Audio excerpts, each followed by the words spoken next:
आपल्या महाराष्ट्रात चे लाडके मुख्यमंत्री देवेंद्रजी फडणवीस साहेब यांना हा विकसित महाराष्ट्र म्हणून पुढे आणायचा आहे महाराष्ट्राला।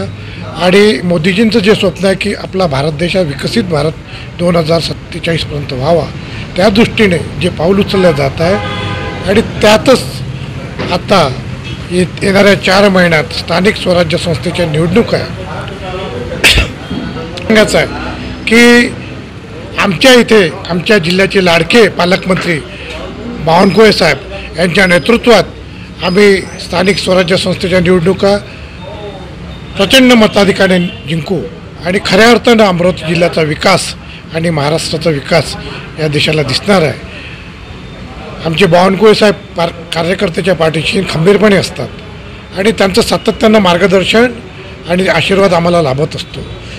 आणि मी तर म्हणतो की आम्ही यावेळेस जिल्हा परिषदेवर भारतीय जनता पार्टीचा पहिल्यांदाच झेंडा लावणार आहोत आणि आजपासूनच आणि या क्षणापासून आमची तशी तयारीसुद्धा चालू झालेली आहे आणि याचे प्रत्यय तुम्हाला लवकरच दिसणार सुद्धा आहे।